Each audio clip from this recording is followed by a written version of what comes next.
You can read any book and find ways to apply it to your practice, right? Whether it's a literary journalism book about breath or a science fiction book, it's going to influence your practice because everything does, because it's always in your mind. Your practice is always there.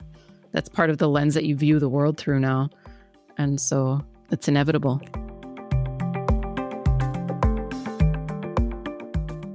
I'm Michael Max, and this is Geological, the podcast that curates East Asian medicine and methods through the power of conversation.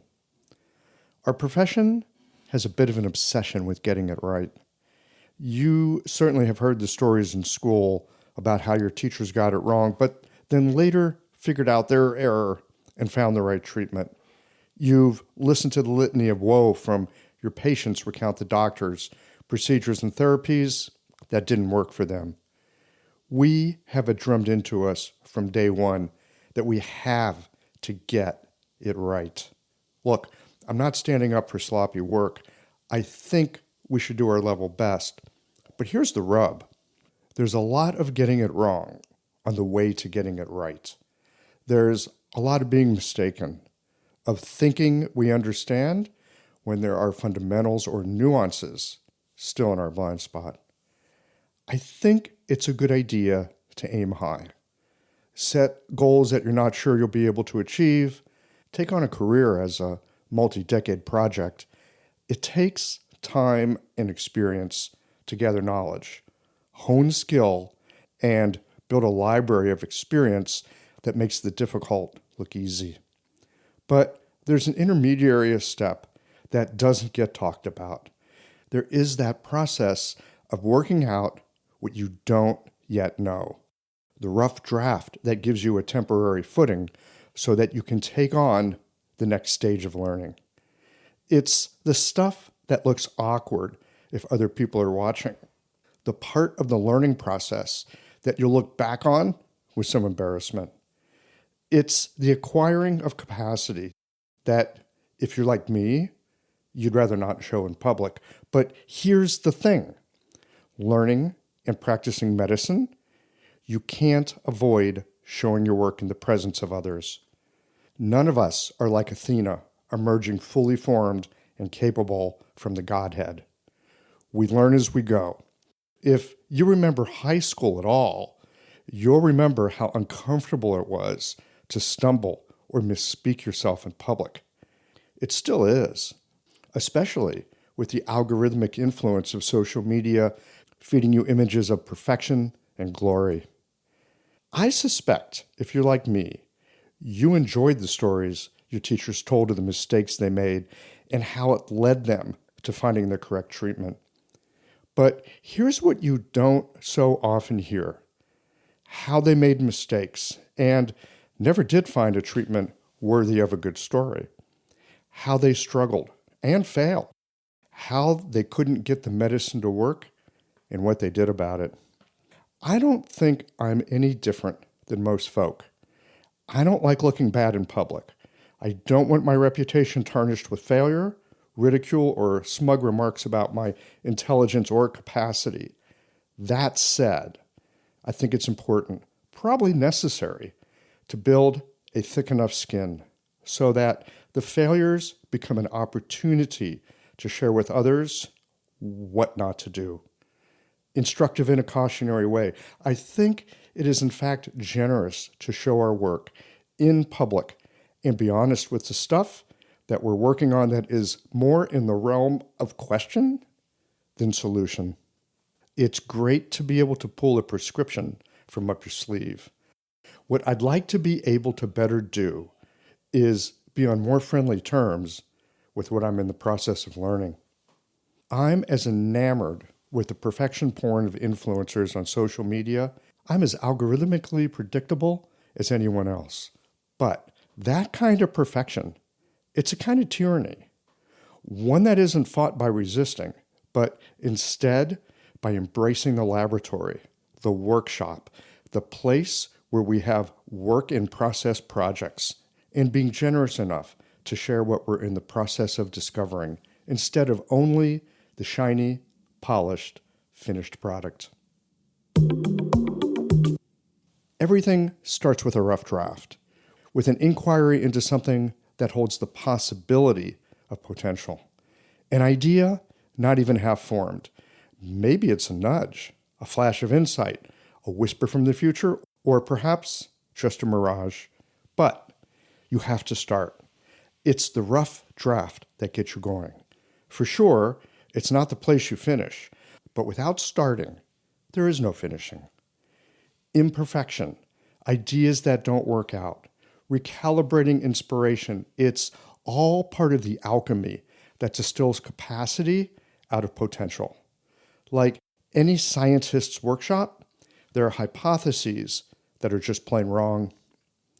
One of the most wonderful inventions humankind has created is the ability to pass knowledge and understanding along through the written word. It's a kind of magic when you think about it, that you can have a conversation in your mind with someone who's thought about the same things that you're exploring. This is why some of us, we love books. We love them because of the magic they contain. And there's something about the process of refining words that will be pressed onto a page that just might live longer than you do. That gives the process of bookmaking a kind of potency. I'd go so far as to say the process is alchemical for the writer, in part because you're showing your work in public. And that takes some courage, focus, and grit. In this conversation with Erinne Adachi, we talk about, that's right, friends, books. These conversations come to you through the generous support of our sponsors and members. You have clinical challenges, our sponsors have solutions.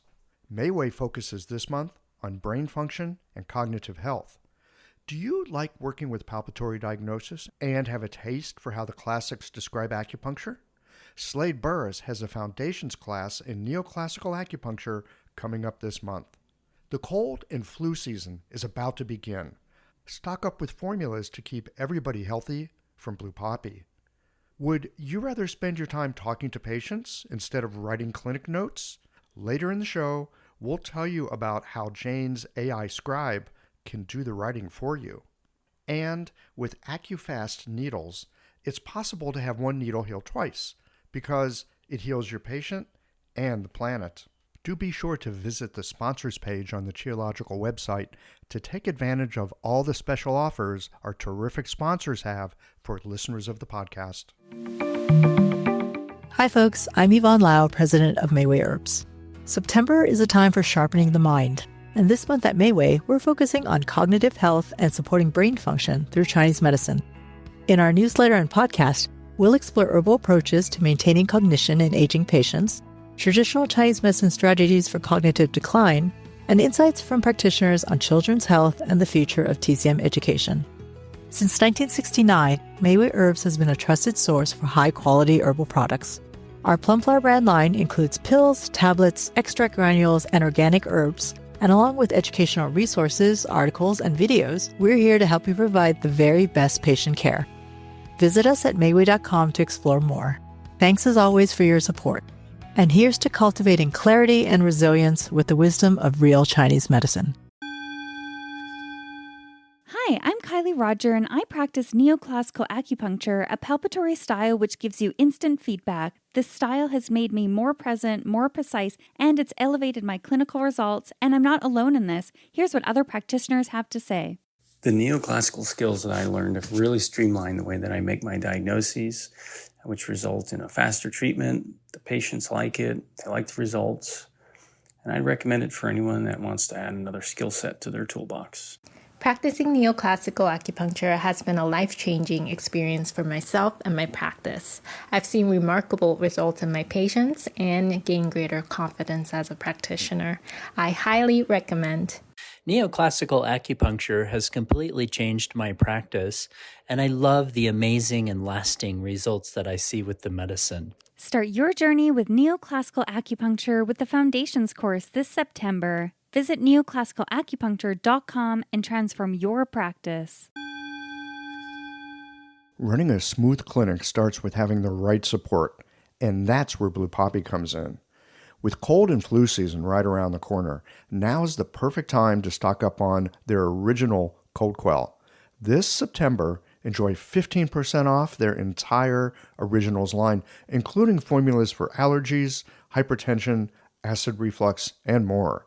Even better, Blue Poppy offers free shipping on all orders over $50, no restrictions within the continental U.S. For nearly 40 years, Blue Poppy has supported licensed acupuncturists with premium quality products and a steady commitment to exceptional service. Visit bluepoppy.com today and see why so many practitioners trust Blue Poppy. Be sure to subscribe to their mailing list for exclusive offers and updates.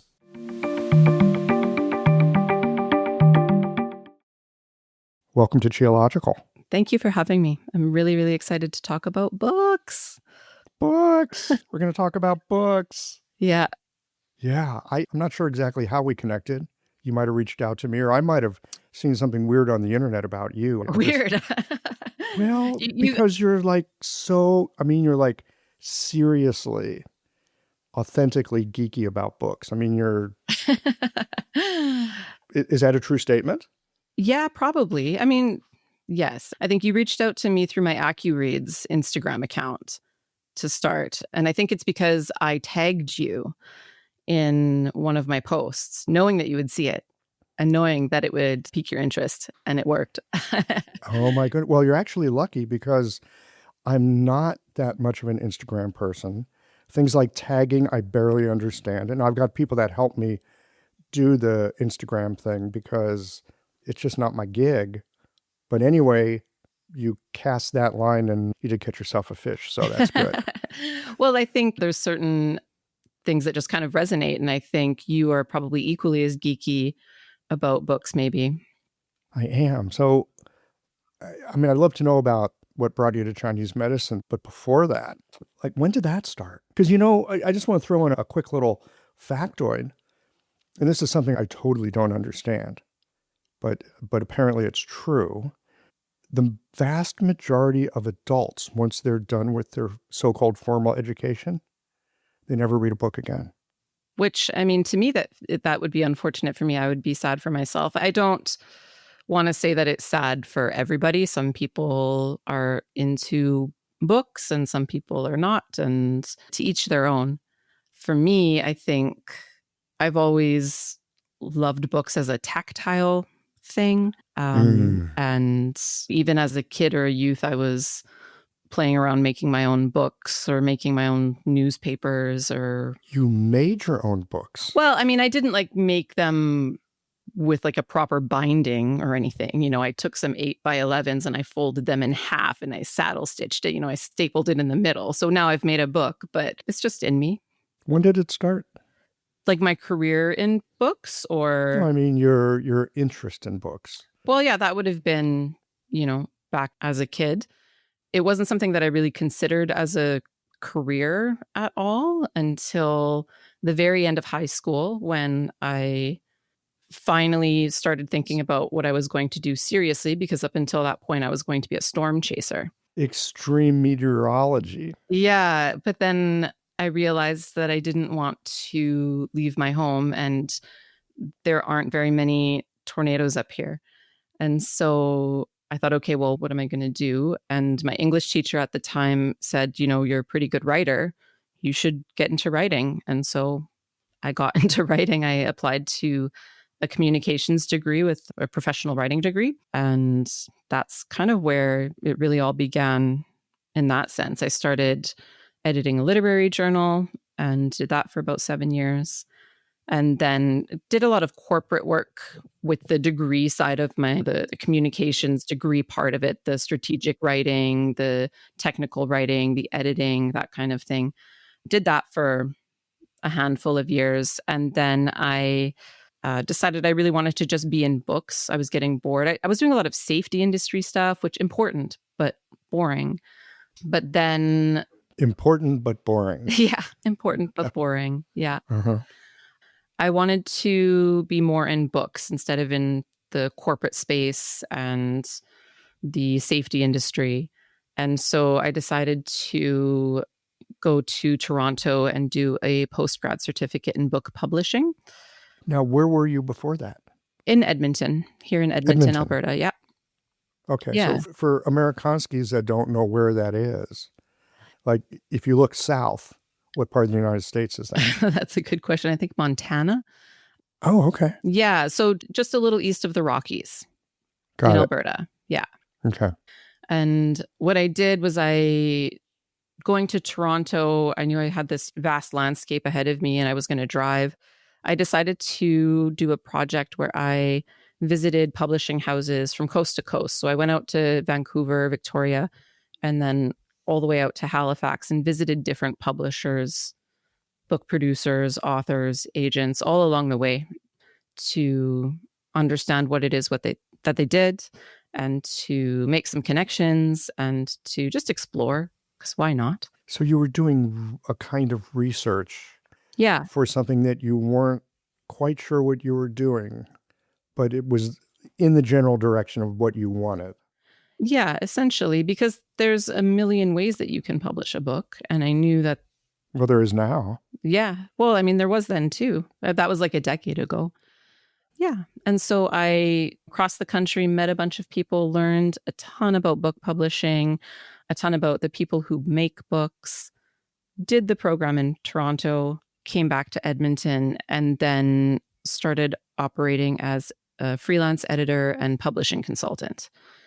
And so what that means is that an author could come to me with their book or their book idea, and we would figure out where can this book go? What kind of resources, both in time, money, and skill, do you have to take this book and have it reach whatever goal it is that you want to reach with this book? And that's what I did. I helped people turn their manuscripts into published works. Okay. You help dreams come true. Now, what about the Chinese medicine piece? I had never even tried acupuncture until I met my now husband. He was the one who introduced it to me. The first session that I ever had, he literally held my hand the entire time because I was so scared. Yeah. And then I remember being in the parking lot afterwards and being like, just what the hell just happened? Like, wow, I feel amazing. What is this? Right. And from there, that started a consistent routine of getting acupuncture every month. And being a very naturally curious person, being an editor, I ask questions all the time. And so I'm asking my acupuncturist everything and anything while I'm on the table. And just, it was really resonating with me. I started to consider a career switch more than a handful of years ago, in part because there's just not a lot of money to be made in books, which that's definitely a conversation that's like kind of one of the tangents that we could take here about money in books, but it just wasn't really fulfilling all of my needs. And then I had an injury. I had a head injury, which actually ended up resulting in me not being able to edit books full time anyway. I can't look at a screen and, your eyes really dart around on a screen when you're editing, popping this way, that way. Plus there's just the blue light aspect of it. And so I kind of ended up in this position where I had to choose something new, and looking at some of the options available to me and the things that I took the most interest in and the things that matched my family dynamic and what we needed as a family, acupuncture won. And as soon as I registered for the program, I read Kapchuk's Web That Has No Weaver, and I knew automatically, like, yes, this is going to be a space that's really fulfilling for me. This is a space where I'm going to thrive. And here I am. Isn't it weird? And I don't mean to make light of difficulties in life, but good grief. So many times I look back at my own life, at least, and sometimes I listen to my patients and what goes on in their life as well. And something terrible happens, right? It's like off at the time, it's awful. Like, oh God, my world's fallen apart. Poor me. This is so unlucky. And like 5 or 10 years later, you look back and you go, what a lucky break. Yes. Yeah. It's definitely been a journey. It continues to be a journey for me, as it is with anybody who deals with any sort of chronic illness or injury. But if I had to go back and choose to be injured or not be injured, that would be a really tough choice for me. I would probably just leave it as it is because where it's led me to now, which I absolutely love, and all of the added insight that I have that I can take into the clinic with me. And I know that this is true for so many practitioners, acupuncturists, Chinese medicine practitioners. Many, many people end up in this profession after dealing with some sort of chronic illness or some sort of struggle. And then they are able to apply that in their clinical space just on a human to human level, because we understand what it's like to have those hurdles to jump over every day or whatever the case may be. And that helps to build a rapport that I think is really important to the clinical process. I think so. Mm-hmm. Yeah. There's this, if you look at different mythologies and different cultures, usually whatever healer archetype is within that culture, they're usually wounded in some way. I suppose that's true. Yeah. It makes you stronger. It makes you... It can. It can. Fair enough. Yeah. It can. And I think that's important to recognize. So often I think there's an idea these days that any injury will make you weaker. Any struggle will make you weaker. You get traumatized and you can't get beyond it. Mm-hmm. And, Leonard Cohen, your fellow Canadian. Yes. Right? It's like the cracks are where the light gets in. Yeah. I just read in Peter Dedman's Qigong book just the other day. He has a whole bunch of different quotes along the side. And one of them, or maybe it was in the actual text, but anyway, the quote goes something along the lines of, one disease will give you a long life, whereas no disease will give you a short life. I'm probably misquoting that directly, but that's the idea of that, having something that kind of keeps you in check. Right? For me, I know that there are certain boundaries that I can't cross, or there's consequences to that. And that probably keeps me a hell of a lot healthier than just being able to expend with no consequence. I don't think nature allows for expending with no consequence.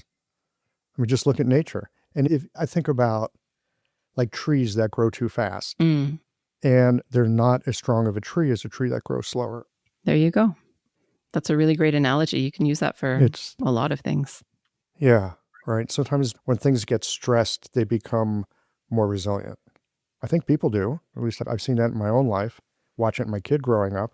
Yeah. Like, ooh, she's having a really tough time now. Like, good. Yeah. Let's see what she does with that. I mean, I don't wish her suffering. Yeah. Right? But I wish strength for her. Yeah, absolutely. It's really important for everybody, but kids especially, to have some tough times.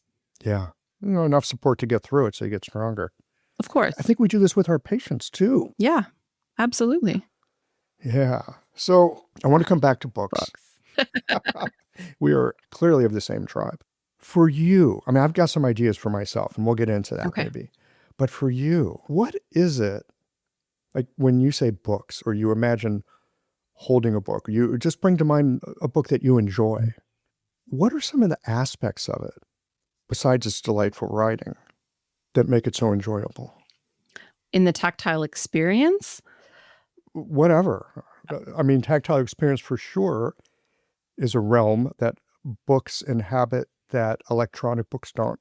Yeah, I really like feeling things under my fingers. That, I don't know, that sounds strange, but like... You're an acupuncturist. Of course you love feeling things under your fingers. Yeah, and so I really love the feel of the covers. I really love that feeling right along your thumb when you kind of, what is that motion where you take a book and you kind of fan through all of the pages right under your thumb, right? And you just kind of fan through. Yes. Yeah. Yes. Right. It kind of, it's almost like a tiny form of gua sha on your thumb, but with paper. I love that. I love feeling the different paper textures and weights under my finger. I love how my body sits differently with different shapes of books. And then there's that whole cozy aspect to it. It's very cliche, to like sit all comfy with your warm drink and, your blanket and whatever the case. For me, reading is a bit of a ritual in the morning. That's part of my almost every day, except for this morning. Today I'm talking to you instead, but it's kind of a foundational daily practice that kind of... Morning reading. Yeah, absolutely. I read in the night too. I read all day, kind of interspersed throughout the day, but like that morning time is very special to me. So I get up, get the kid off to school, my husband takes her, and then here's my time with my book and now my phone, because I'm going to post some pictures of some of the interesting things that I find. But what are you reading right now in the mornings? I'm just finishing up the Deadman Qigong book. I've had a Flourishing Yin going for about a year because it's a very academic book. I'd go in like small little doses on that one. It's pretty dense. It is, yeah, especially in the front part. It gets less academian throughout the chapters, I find, but I'm really enjoying that one. And I've got a couple of other Qigong books as well, because I'm going to be competing later in the summer in Vancouver. There's going to be an international Qigong competition, and so I'm preparing for that. Qigong competition. I know. Oh, okay. Here's another tangent. Here we go. Well, it's like when I think about yoga competitions. Yeah. Right? Like, wait a minute, but isn't yoga supposed to be, flow? So what goes in to a Qigong competition? Good question. This is my first time going. I've been practicing Qigong for like 2 years with a great association out here and really great Sifu. And she mentioned, yes, there's going to be this international competition in Vancouver. We really encourage everybody to go. Everybody gets a medal.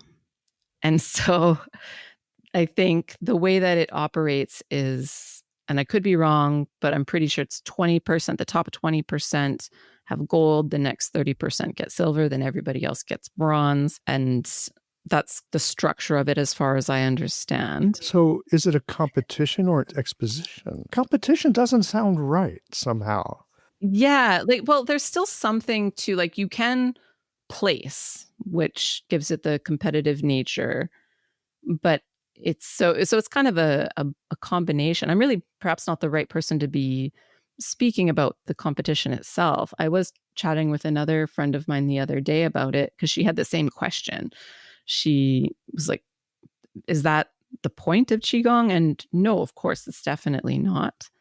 That said, knowing that there's this competition / public performance of these different forms and whatnot, I, as a practitioner not as a practitioner, but as a participant in Qigong, I am more inclined to practice more often. I'm more inclined to, I said I've got a couple of books going on it right now to really dive in deeper, because there's this focal point in the future where I want to be at my best in the practice.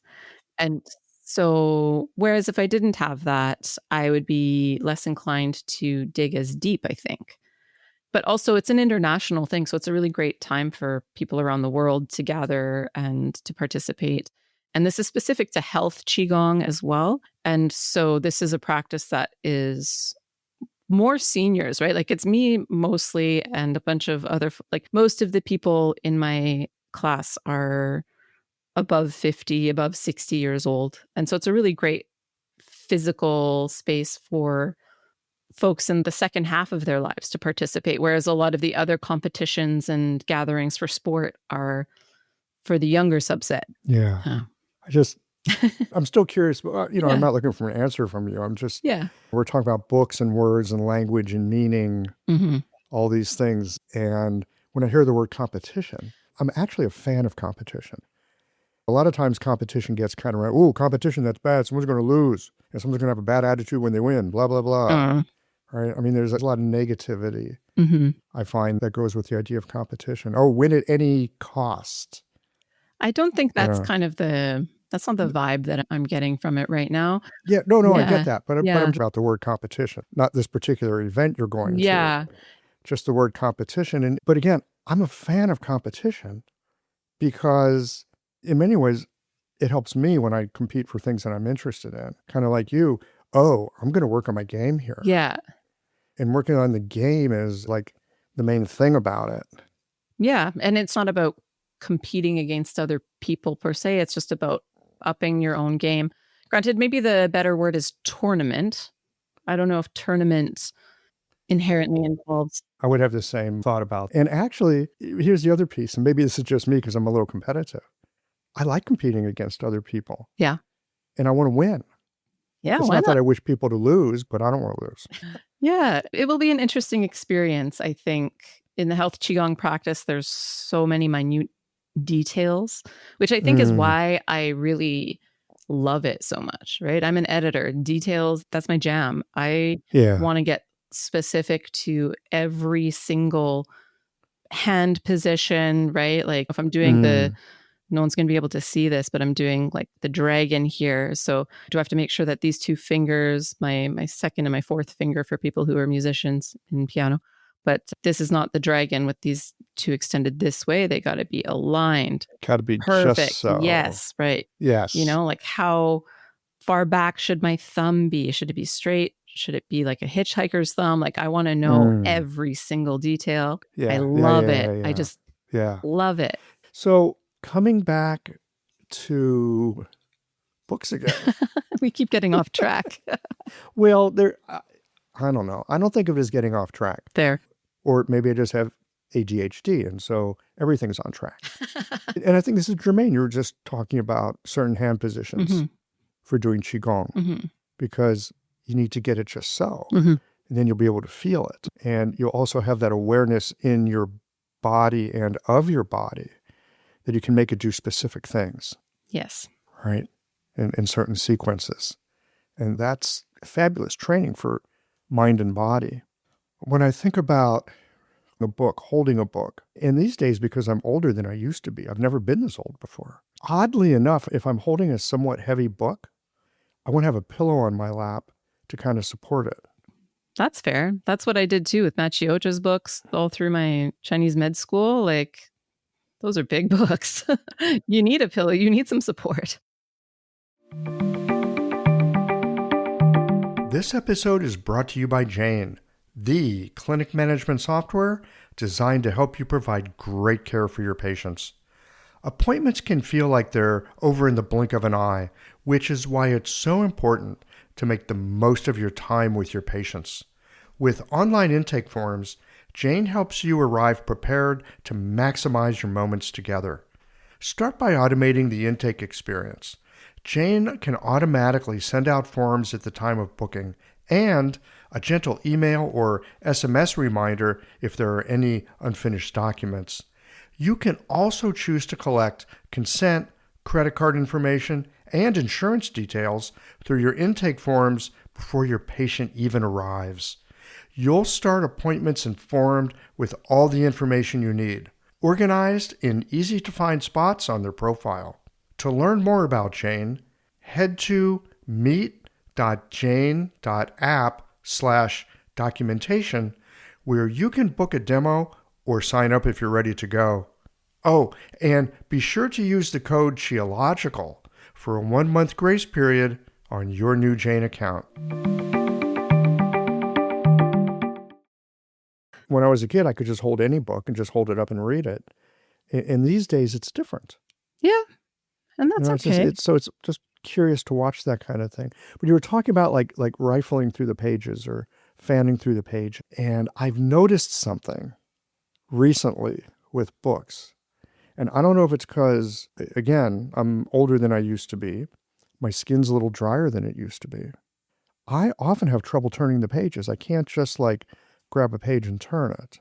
And I don't know if that is the lack of oil on my skin or if the paper being used, especially in print-on-demand books, is qualitatively different, that it doesn't turn with the same ease that a different quality paper would. It could be. I mean, probably it's multiple different factors, but definitely from the print-on-demand side of things, I think it depends on what paper an author or a publisher chooses. Granted, I haven't been in the production side of things for a bit now. And so over the last 5 years, who knows how this has changed. But I have a few different books that, were printed just outside my city and shipped to me. And it's cool. There's no waste. Yeah. Well, and it's a really beneficial thing from a distribution standpoint and from a publisher risk standpoint, because they don't have to print a whole bunch of books and store them and hope that they sell. It's really good in that sense. There's some negative aspects to that also in terms of book quality and attention in the actual content of the book, because publishers don't have to invest as much because they're not risking as much. They're not actually having to pay for 1,000, 2,000, however many books. But that's aside. So I have multiple books, yes, that were print on demand. And a few of them for sure have the cover where they have the clear gloss sheet on top and that starts to peel real quick. And then just that super, super smooth paper. Super smooth paper. Super smooth. Yes, I that's think my that's experience. the technical term is the super smooth. But then actually I was just flipping through Flourishing Yin the other day and realized, I actually have it right here in my hands right now, and realized like, oh damn, this one is also printed from that same machine a few kilometers away. But the texture of the paper on this one is different. This one has a bit more of a weave to it if you look really closely. And so what that says to me is that authors and or publishers probably have different levels that they can choose from. They can probably select a certain paper quality, or the cover can be either gloss or not gloss. And this one was published by University of California, I believe. And so they're probably able to put a little more money into their material selection than other publishers. So even University California Publishing is doing print on demand. Apparently so. That is this one here, which I think I purchased in one of my late night Amazon book binges. And so maybe it would be different if I had purchased it from a bookstore and had gone to my bookstore and had them order it in and had, I don't know. maybe, They could but have maybe maybe not. just gone, they could have gone to print on demand too and gotten it maybe. I don't know that side of the business at this point anymore. But yes, this one is a print on demand. If you look at the back, because if you look in the front where they have all of the information about the publisher and whatnot, it even says in here, printed in the United States, right? But it clearly was not. Or maybe they have a selection of books there. And the way that you know it's print on demand is because in the back it tells you, doesn't it? Yeah. So on the back page, the very, very back page, it says manufactured by Amazon.ca. And for me, this is printed in Atchison, Alberta, which is just outside of Edmonton. And then there's a little scan code. And that's how you know, print on demand. And it has quality paper. This one, So it sounds like that might be an option. I think so at this point, yes. Again, for me, a book, some of the very subtle things about it are the things that are most important. Like being able to easily turn a page is just wonderful. The second edition of the Eastland Press Materia Medica, I love the paper on it. Yeah. It's a little bit thick, and it's so easy to turn the pages and to like get through the book, to navigate the book in terms of turning pages. Yeah. It's just deluxe. Agreed. And that's why I'm not a fan of those ones that have the uncut edge. So they make them look very old-timey, right? Because it's, a bunch of different sizes technically at that point on the edge. But when you're trying to flip through to get to a page, you're just going through chunks. That makes it more difficult to get through. It would make it more difficult. Although I have to tell you, I read a book. It's actually a series. There's 2 of them in the series at this point. Work of fiction. I had it in hardback. And it had those ragged edges. And I just loved that it had those ragged edges. It's the look. It's the feel. I felt like I was truly reading a fairy tale. And it was a fairy tale. And those ones, of sorts. that matches for the audience and the style of the book, right? For a reference book, not so great. That would drive me insane. And I'm sure a lot of other people, if you need to get to page 324 and you can chunk out to like 300, but then 340, and it's frustrating. No, that would not be user-friendly. But that's where you're just trying to match not only the content of the book, but the product itself to the audience and purpose of that text. You want those things to match. It's a very precise art form sometimes to get those decisions right. Yeah. I mean, there's what's in the book, of course, but then there's the like literally user interface of, Yeah. Yeah. the packaging of it, the colors that go into it. But ultimately, what is the most important is, of course, the text. Yes. Now, as an editor, like, what do you do as an editor? I've heard of book editors. I've actually worked with a few on some translation. Yeah, the Huang Huang, right? The Huang Huang Yeah. book.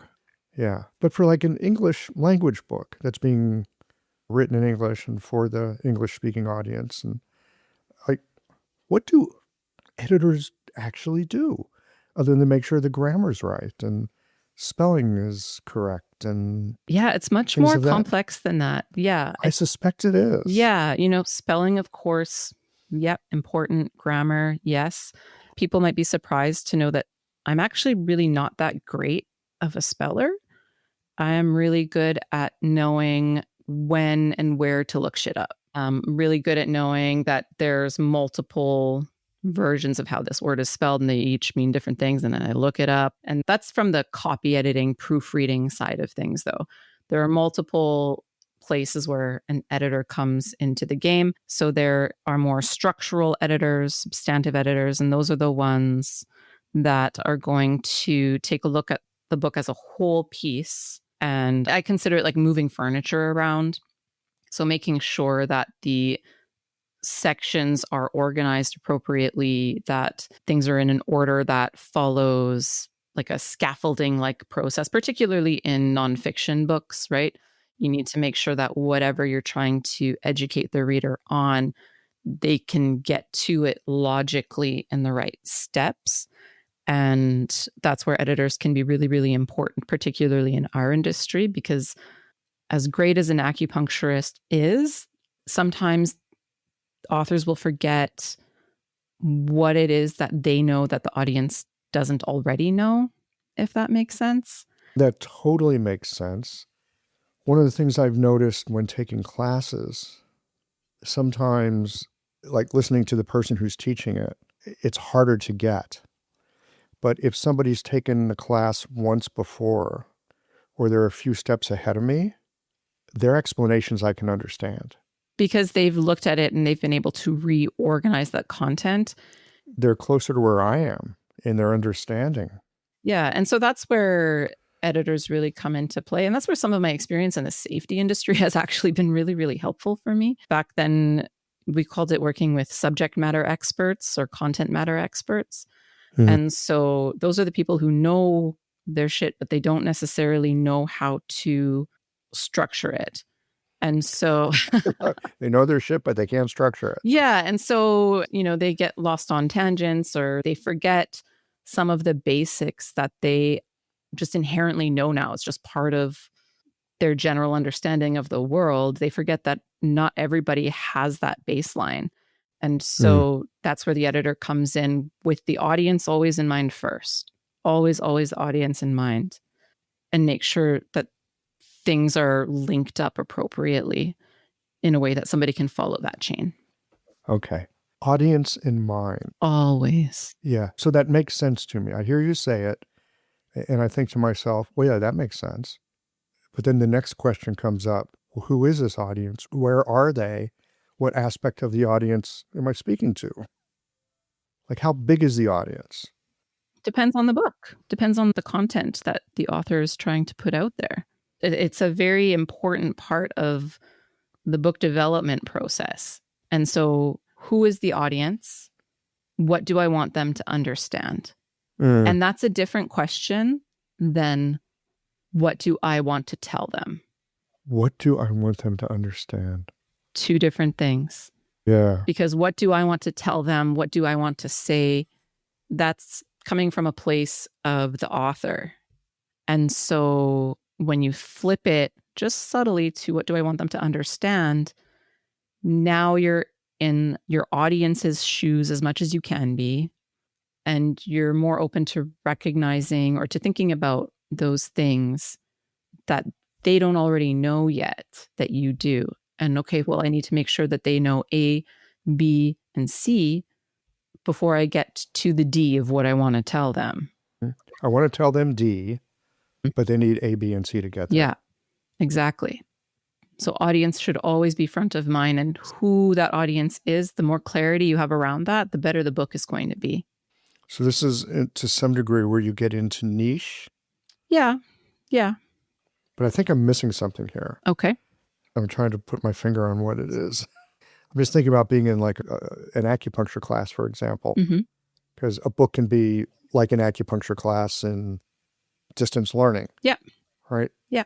Person's writing the book, they're telling you about something. When I think about a class, there's always a few people that they're kind of sharp, they're kind of fast, they kind of have it, they pick it up quickly. There's those folks who they're probably going to need to take the class again to really get it because they're just slower at processing. Yeah. No harm, no foul. Yeah. We have different ways of going about things. It's like, how do you hone that in terms of a book where you're not getting feedback from people? Is there beta readers? Is you're going beta readers? Yeah. Yeah. So that's another part of the publishing process that I think a lot of people miss. Beta readers. Yeah. I mean, I used to be in high tech. We had beta testers. Yeah. But I think this might be the first I heard of beta readers. Okay. Well, that was part of what I had been offering. And I'm actually, as I've kind of moved into editing in the acupuncture space now, I have been offering what I call the manuscript evaluations. And that's kind of the first line, the first beta reader, really. And so a beta reader is people within your audience that you give your book to in manuscript form, right? You're not giving them the published book. You just, okay, this is the book that I want to write. Here you go. What are your thoughts? Like, let me know. And ideally, they are people who it's inevitable that you're going to know them. That's why having an editor or somebody else who doesn't know you already is really important, because your friend is going to have a softer opinion for you than an editor will. But you got to test it out. Send it to people, see what the feedback is. See who gets it, see who doesn't, see where they lose the track. What a great idea. It's not my idea. It's I get it. It sounds like this is an industry standard thing. To a degree. Maybe, I mean, in an ideal scenario, I think there are a lot of situations where beta readers are missed. And that's also just part of the realities of the book publishing process, is that it can take a lot of time. It can take a lot of money. And you don't have to always pay, you don't have to pay your friends to read your books, typically, like as a beta reader. But in an ideal scenario, but particularly in a space where these are books going to be used for an educational purpose, I think the stakes are higher there. I think it's worthwhile making sure you have multiple opinions and insights into the book. Yeah, for sure. And especially as you pointed out, if it's for education or if you're going to be printing 500 of these things in your first run, so you have a substantial investment. I think with on-demand publishing, you find something that really needs to be changed, you could probably rewrite a chapter if you needed to. And then the next one that goes out is going to be an approved version. Yes, that's one of the benefits to print on demand, absolutely, is you can always make a change, whether it's correcting a typo or adding a chapter or taking one out. It's never static at that point. Yeah. Does that change the character of a book for you, to have it be more fluid than set in block print? Yes, I think so. I've never considered that. I don't know the answer to that one. Does it change to know that it can change? I mean, we have that already. We have versions of books that come out, but they're clearly labeled. Like, this was the first version, this is the second edition, this is edition 3 or And it's usually after a print run that you would do that. Oh, we're done with this print run. Sometimes. We've sold them. It's usually, whenever the text changes, sometimes there's a print run of multiple print runs. And then they do an updated version, and then that becomes edition number 2. So not every print run is a new edition. Fair enough. But yeah, that's a good question.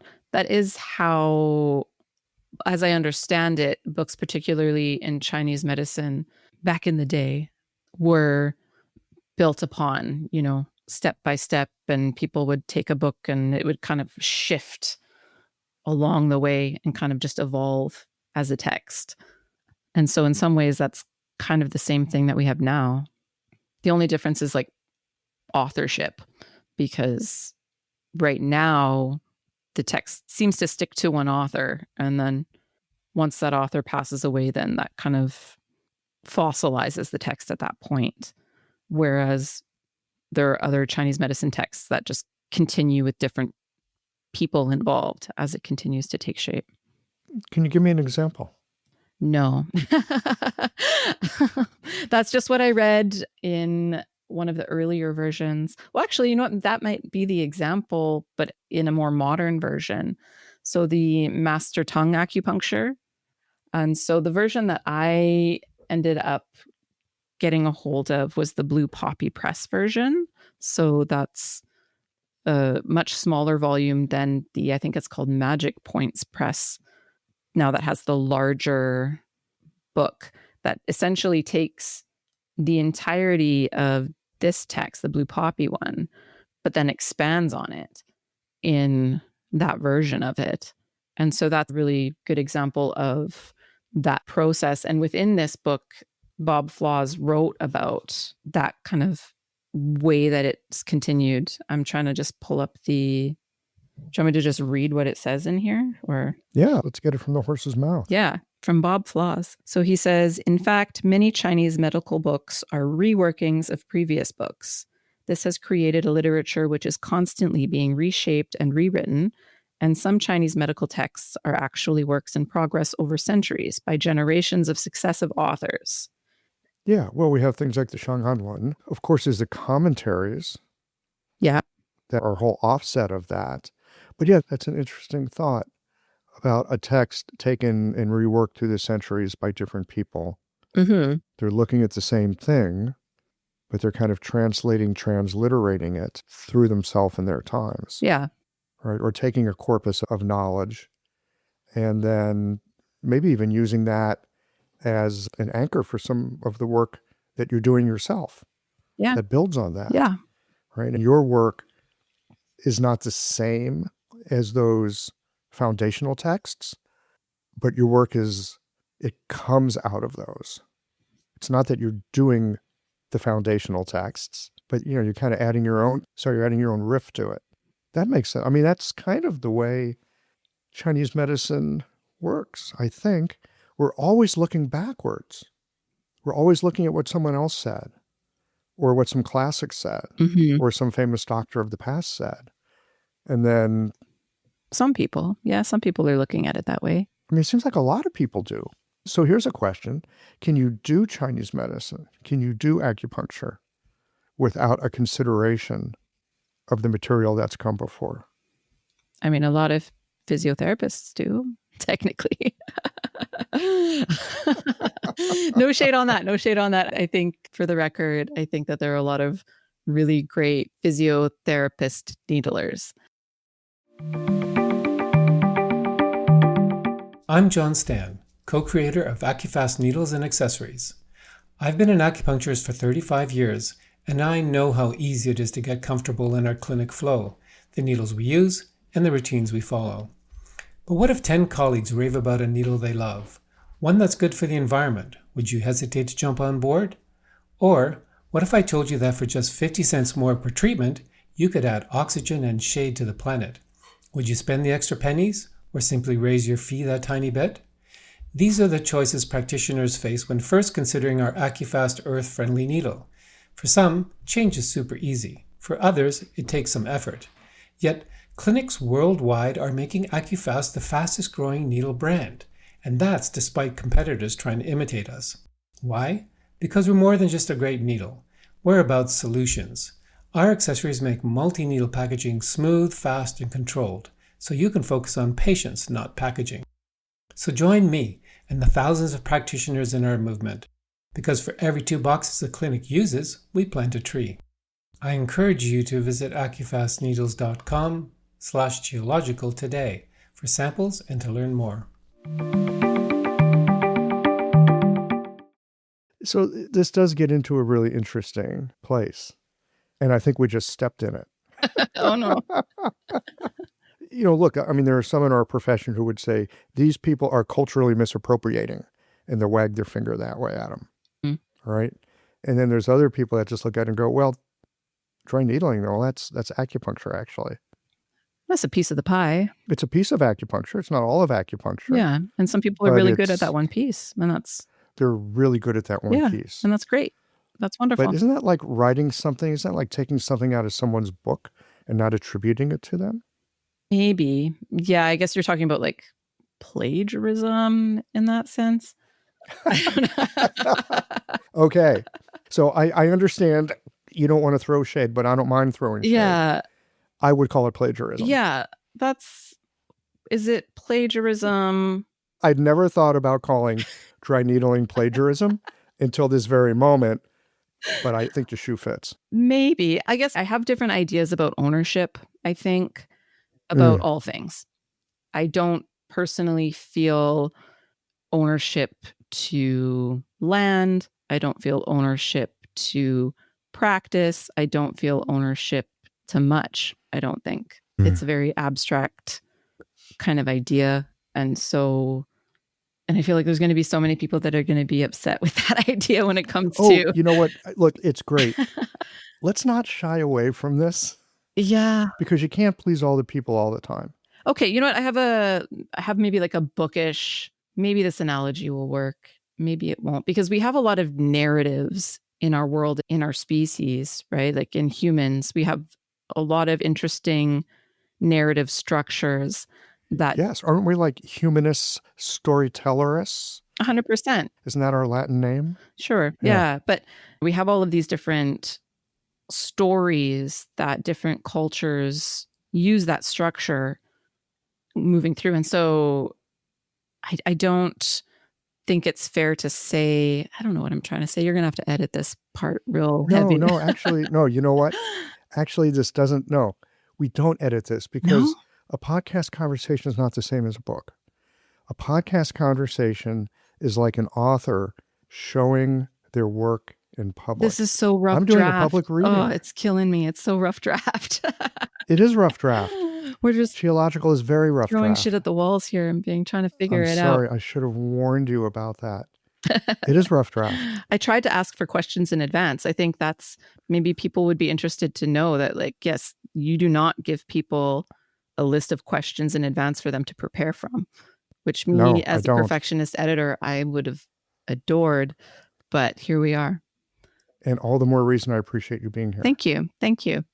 Really, seriously, rough draft. Yeah. Working on the rough draft about whether or not physiotherapists and other needlers are plagiarizing. But so here's the thing with copyright is you copyright words, not ideas.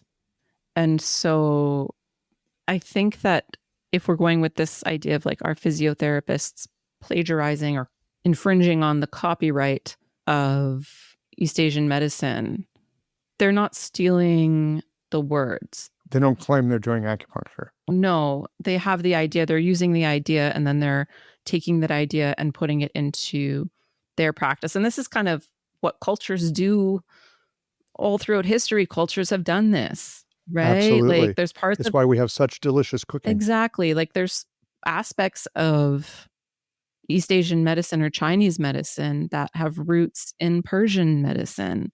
And that's why I say I don't necessarily believe in ownership of anything.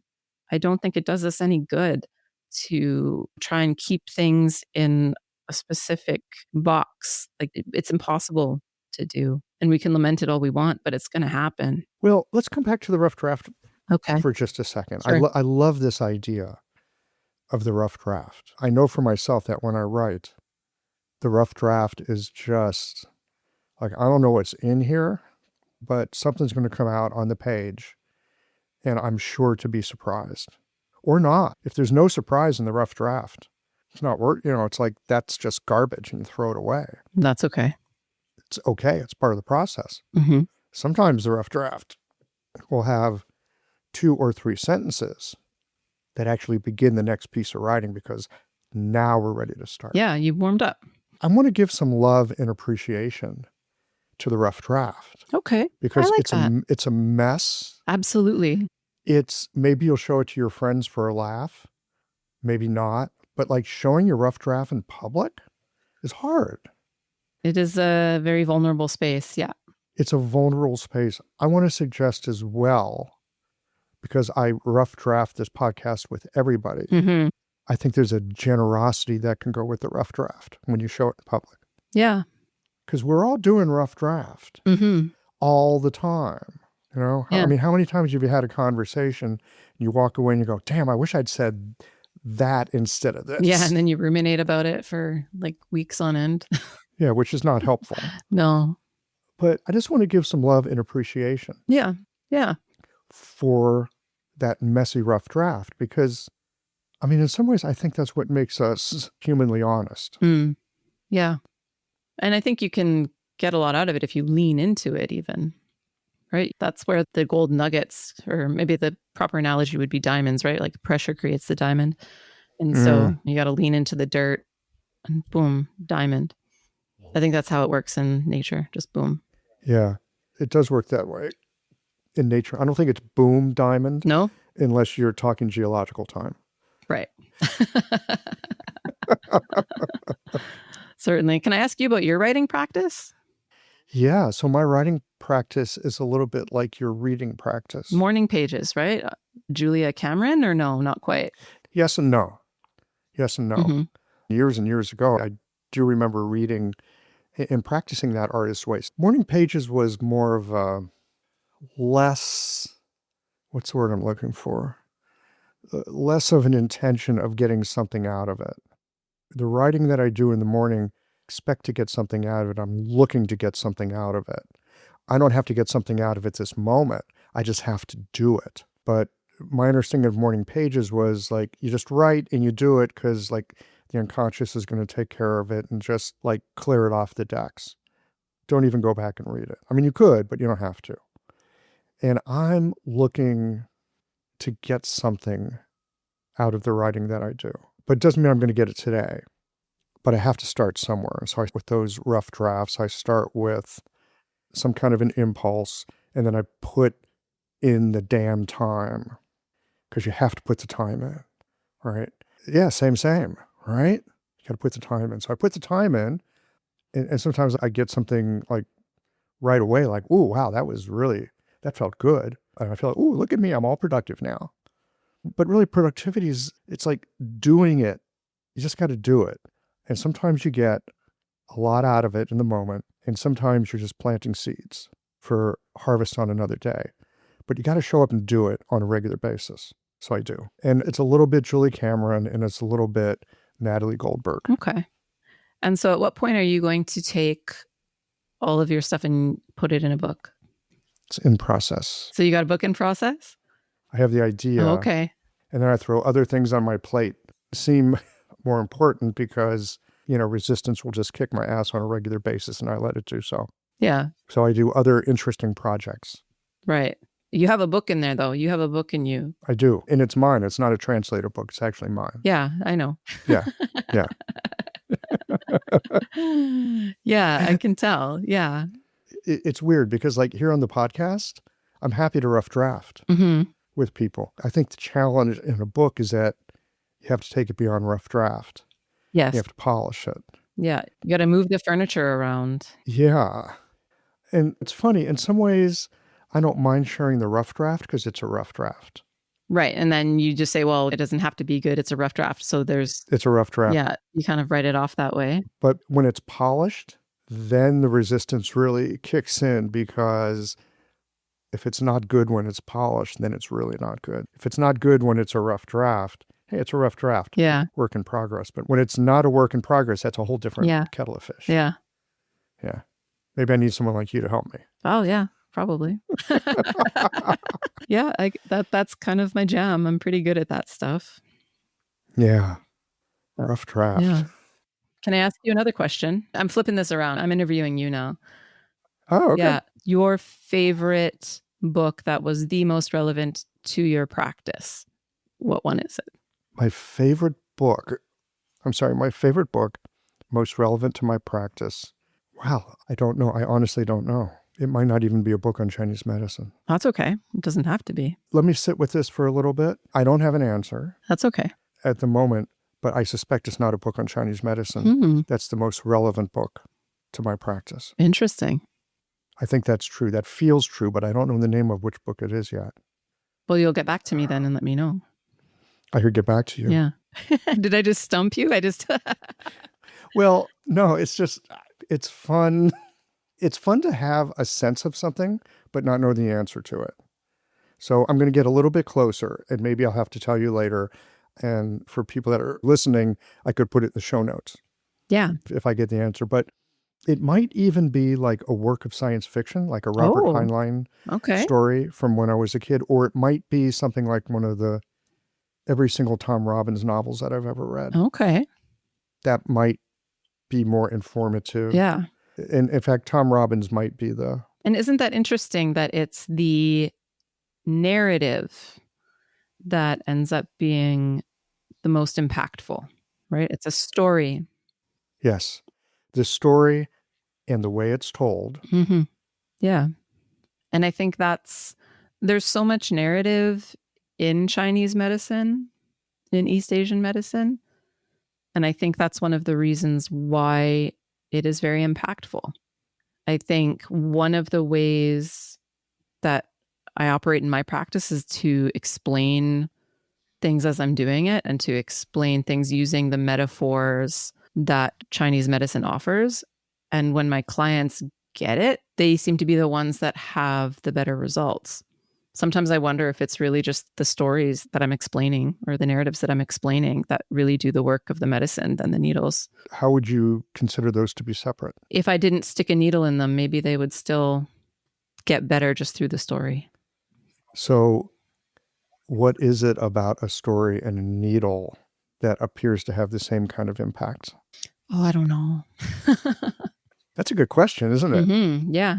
Ooh, I could write about that. You could. Take that to tomorrow morning. Thank you. Should we get back to books? Have we gotten away from it? Yeah. Because a book is a tactile thing. It's consolidated. Yes. Right? And it contains space. Yes, it does. It freezes time because it's a condensate. It's qi slowed down. Like you were talking about with the Dong book and how these narratives or these books get written over time by different people. But each one is a condensation in that moment. Mm-hmm.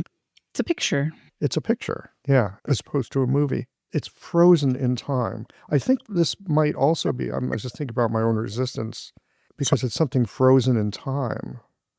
Like, which moment do I want to capture and freeze? In terms of resistance in your own book, you mean? Yeah. Yeah, there's definitely that kind of pressure. An author that I worked with, though, her father was very much a part of the book in content and a great guy. And he was just like, and this is very, very very Alberta, kind of crass. But he was just like, you know what? You just got to pinch it off. Like eventually you just need to pinch it off. I can't believe that's what I'm saying right now, but it's true. I love it. It's also true. At a certain point, you just have to accept it for what it is. And also just sometimes you just have to trust, right? In the synchronicities of the world and in the influences of all of these invisible things that we don't get to know, right? You just got to trust that whatever picture it is you take, whatever at a certain point, like, because it doesn't matter also what you put out there, it's going to be interpreted in a multitude of different ways anyway. You can't control how it's going to be interpreted. And so what's the point of worrying about that one moment in time? Do you understand what I'm saying? Right? Like, you can take the picture one way and 100 people will look at it 100 different ways. You take a picture, a second later, 100 other people are going to look at it 100 other more ways. And yes, of course. And then they'll look at the picture again a year later and they'll see it differently anyway. Exactly. That's one of the things I like to do is read a book and then read it again later because you're going to pick up on much different things. What have you reread recently? I really like the book Shakola, but that's not really relevant to Chinese medicine, I suppose. Wait, what's the book? Shakola, Joan Harris. That's my favorite novel. That one I like to go back to. I'm not familiar with this one. Oh, really? Oh, did you know the movie? Oh, with Johnny Depp? Yeah. So that's based on that book. Yeah, so I like that one. But of the ones that I've read for the AcuReads account, the ones that I like to go back to is certainly Insights of a Senior Acupuncturist. I really like the Shudo Danmei Introductory to Meridian Therapy. And Invisible Rainbow, I really liked that one too, even though it's very dense and complicated. Those are some books that I like to go back to. Invisible Rainbow? Mm-hmm. Mm-hmm. I'm not familiar with that one. I'm blanking on the author's name. It's a really, really well done book, like well edited, well structured. There's very few times where I read a book and don't have an opinion or like an idea of like, oh, I would change it this way or that way, move this there, whatever. Very rarely do I read a book and not have that feeling. I didn't have it with that book. Wow, your editor just went, yeah, done. It was super well done. I'm just going to track down the author here. It is Changling Zhang. Sorry, I'm probably mispronouncing.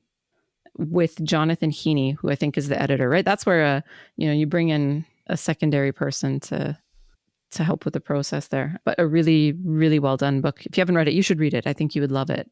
Okay. Yeah. I'll put it on the list. Yeah. Put it high up on the list. I'll put it high up on the list. In fact, honestly, I think any acupuncturist, that should be high up on their list. That one I read, because I'm really new to this too. I don't know if we've mentioned that. Like I'm only like 2 years into professional practice here as an acupuncturist. And reading Invisible Rainbow really helped me feel just a little more trusting and grounded in what I was doing. Even though it's a very technical book, it's very physics based. And it took time to get through some of the sections and really understand it. And I've forgotten most of it at this point in terms of the technical stuff. I didn't study it, but I came away from that book with a feeling of trust in what I'm feeling under my fingers, where I'm putting the needles. It's right. I'm not making shit up in my head. I'm not getting it wrong because I didn't find my location for this point exactly by the book. The things that I'm sensing are real. It's based in physics. I can trust that. Sounds fabulous. And so I highly recommend that one to a practitioner of any level, but even early practitioners as well. Okay. I think I have just one more question, and it's a question you just asked me in a way. Okay. So you may not have an answer. Okay. But turnabout's fair play. Fine. A book that's not about Chinese medicine that you have found to be influential about how you think about Chinese medicine. Does it count if there's some Chinese elements within it? Because the book that I'm thinking about is Breath by James Nestor. And he does speak a little bit about Chinese medicine throughout. Yeah, fair enough. But that one very much influenced my practice. And I go back to it a lot. Every time I leave the room, I'm telling people, okay, let's get into your breath. Let's find your breath. Breathing in through your nose, and the impact of breath in the practice. And just not like I'm not a breath worker. Like I don't teach people very specific types of breath practice, but it's integrated into every single one of my sessions. I think it's I love that. Obviously everything is like everybody breathes in all of their sessions. Yeah, but do they breathe in their sessions? Yeah. They breathe, but do they breathe? Yeah. Well, and how do they breathe? So the other thing about that book that I think about a lot is the idea of Qing Qi. I don't know that Qing Qi is just air. And it's within that book. I point this way because it's like literally on my shelf behind me. But in that book, it talks about aerobic and anaerobic respiration. And as I was reading that section, I was like, this is like Gucci and Qing Qi, I think. Like I say, I'm new here, but this is going to be something that I continue to explore. Or maybe somebody else wants to hear this and they are the right person to go down this rabbit hole because they have the background and the knowledge of the classics and whatnot. Take it, run with it. But I think Qing Qi is more than just air. I think Qing Qi is the process that involves breath and breathing appropriately. And then we get blood, right? Qing Qi, air. And then we get blood. And then we get blood. And then we get blood. I think I think. I don't know. Somebody else take that, run with it. You know, I Yeah. can't go down that rabbit hole. I'm not the right person to do it. Well, it sounds like you're partly down the rabbit hole and you're exploring this as well with getting ready for Vancouver. Yeah, I suppose that's true. So But yeah, I there's think that too. you can read any book and find ways to apply it to your practice, right? Whether it's a literary journalism book about breath or a science fiction book, it's going to influence your practice because everything does, because it's always in your mind. Your practice is always there. That's part of the lens that you view the world through now. And so it's inevitable. It's inevitable. Well, Erin, this has been fun. This has been. Talk books with me anytime. Thank you so much for your time. And Yeah, thank you. Yeah. I've got a whole new way of thinking about the rough draft right now that I'm curious to explore a bit more. Yeah, good. That's wonderful. And I look forward to your book. Okay. We'll be in touch on that. Okay, sounds good. Okay. Bye for now. Thank you so much. Take care.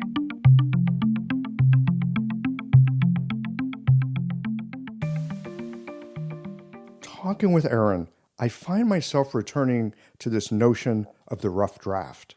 How I'm mostly comfortable about sharing unpolished thoughts here in conversations on the podcast, and yet how I resist bringing my own writing to completion. There's something about the permission that comes with calling something unfinished, a work in progress. The rough draft, it gets to be messy, explorative, and alive with possibility. But then Erin reminded me that even our most carefully crafted work will be interpreted in ways we never imagined, seen through lenses that we can't anticipate. The reader, they bring their own story to the page, just as the patient brings theirs to the treatment room. Indeed, it would seem that both books and medicine ask for the same kind of attention to details, seemingly small, but not, like the weight of the paper beneath your fingers or the way the body engages a needle attentively placed, how the breath shifts, having read a few poignant words, or the body relaxes when it suddenly realizes it no longer needs to armor with protective tension. These small things, they carry the larger work. Maybe the real question isn't about perfection, but about trust. Trust in the process, in what is seeking to emerge, in the conversation that happens between practitioner and patient, between reader and writer. Sometimes the most healing thing we can offer is simply showing up, rough edges and all. Well, here we are at the end of this episode. If you've listened up to this point, you're either a rabid fan of Qiological or the forward button on your podcast player stopped working. If you are indeed a fan of the podcast, you can help us to bring new episodes to our community of practitioners by supporting us with a membership or a one-time contribution. Details, of course, are on the website. That's it for today, friends. Join us again next Tuesday for another thoughtful episode of Qiological.